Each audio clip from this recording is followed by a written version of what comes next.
Di bagian kompleks masjid terdapat makam Patih Danurejo I yang tidak lain merupakan patih pertama Kesultanan Yogyakarta.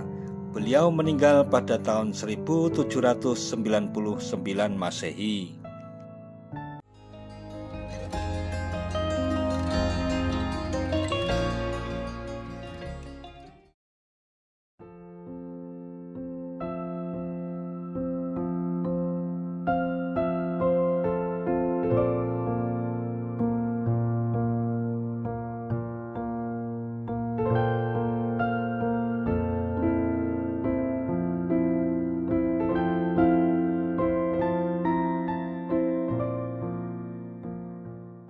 Assalamualaikum warahmatullahi wabarakatuh.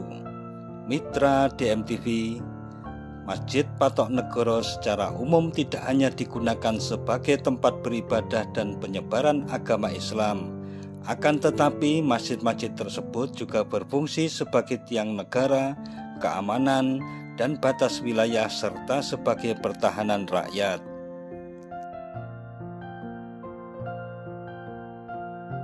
Di daerah istimewa Yogyakarta awalnya terdapat 4 Masjid Patok Negoro yang dalam perkembangannya bertambah 1. Salah satunya adalah Masjid Patok Negoro Melangi yang terletak di Melangi, Kelurahan Nogotirto, Kecamatan Gamping, Kabupaten Sleman, daerah istimewa Yogyakarta. Masjid Patok Negoro Melangi ini dibangun pada tahun 1758 oleh Kiai Nur Iman dan berada di bawah naungan Kesultanan Keraton Yogyakarta. Kiai Nur Iman yang bernama asli Raden Mas Sandio ini merupakan putra sulung Raja Mataram Kartosuro Susuhunan Amangkurat keempat. Kondisi Keraton Kartosuro yang dilanda perpecahan akibat campur tangan Kompeni Belanda yang membantu Susuhunan Pakubuwono III membuat Kiai Nur Iman prihatin.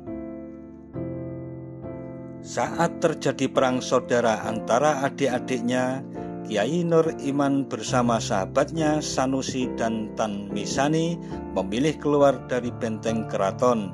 Demikian tertulis dalam buku Bunga Rampe Masjid Patok Negoro. Sejak saat itulah Kiai Nur Iman memfokuskan dirinya untuk mengabdi pada agama, hingga suatu saat Kiai Nur Iman diberi hadiah tanah oleh Pangeran Mangkubumi setelah sang pangeran mengemban tahta Sri Sultan Hamengkubuwono ke-1. Tanah tersebut kemudian menjadi desa dan di dalamnya didirikan sebuah masjid. Desa tersebut dinamai Desa Melangi. Nama Melangi dapat berarti mulangi yang berarti mengajar, atau mulang adalah mengajar. Nama tersebut diambil karena cita-cita Kiai Nur Iman untuk mengembangkan ajaran Islam sejak masih muda. Di bagian kompleks masjid terdapat makam Patih Danurejo I yang tidak lain merupakan patih pertama Kesultanan Yogyakarta. Beliau meninggal pada tahun 1799 Masehi. Pada tahun 1985 masyarakat Melangi merenovasi Masjid Patok Negoro Melangi menjadi bangunan masjid yang berarsitektur modern. Renovasi tersebut telah menghilangkan ciri khas yang terdapat pada arsitektur Masjid Patok Negoro. Ditetapkannya Undang-Undang Nomor 11 Tahun 2010 membawa Sultan Hamengkubuwono ke-10 untuk kembali menginstruksikan para pengurus masjid guna mengembalikan bangunan masjid ke bentuk asalnya. Instruksi Sultan telah menuai pro dan kontra dalam masyarakat Melangi, sehingga renovasi baru bisa dilaksanakan pada tahun 2012. Renovasi masjid ini dilakukan dengan 3 tahap, yaitu tahap 1 bagian utama masjid, tahap kedua bagian serambi masjid, dan tahap ketiga bagian luar masjid. Tahap pertama dimulai pada bulan Juni tahun 2012. Atap masjid yang semula ditinggikan kemudian diturunkan. Penyangga atap yang terbuat dari beton semua dihancurkan dan hanya dinding yang mengitari ruang utama masjid yang masih dipertahankan. Konstruksi dinding yang dipertahankan hanya batu bata, sedangkan lapisan semen yang melapisi batu bata dihancurkan dan diganti dengan adonan semen yang baru. Selain itu, jendela dan pintu yang terdapat pada ruang utama masjid diganti dengan kayu. Sebelum 4 soko guru didirikan, terlebih dahulu atap serambi masjid dihancurkan. Hal itu dilakukan untuk mempermudah pemasangan atap utama masjid.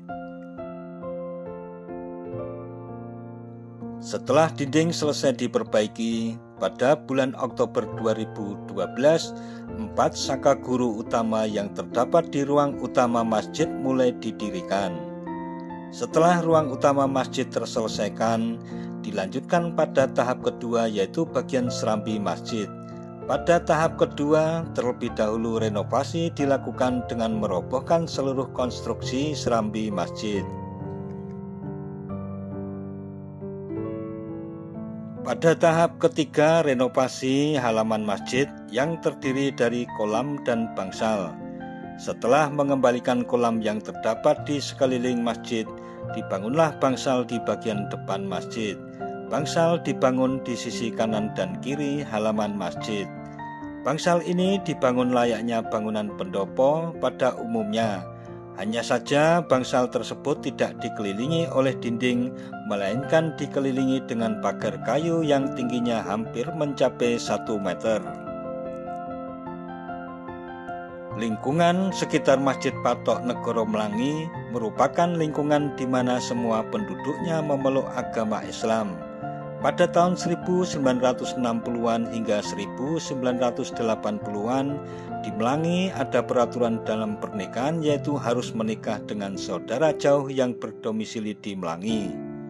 Hal ini agar masyarakat Mlangi semuanya rata beragama Islam. Di sekitar masjid juga terdapat banyak pondok pesantren, bahkan setiap pedukuhan memiliki lebih dari 1 pondok pesantren.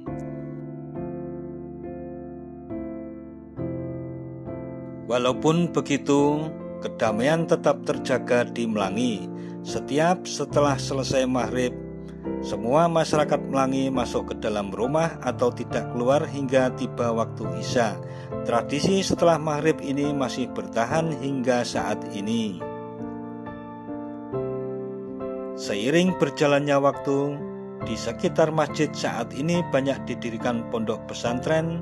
Pondok pesantren dipimpin oleh para kiai yang merupakan keturunan Kiai Nur Iman yang saat ini telah memiliki ribuan santri, sehingga lokasi ini menjadi kampung santri. Pada saat ini, Masjid Patok Negoro Mlangi selain digunakan untuk sholat juga digunakan sebagai tempat wisata ziarah dan pengajian. Pengunjung wisata ziarah masjid ini adalah masyarakat biasa dan santri-santri dari pesantren. Nah, mitra DMTV, demikian sejarah Masjid Patok Negoro Mlangi beserta dinamika yang menyertainya. Jangan lupa subscribe dan tekan tombol loncengnya agar tidak ketinggalan dengan video-video terbaru dari DMTV. Sekian dan wassalamualaikum warahmatullahi wabarakatuh.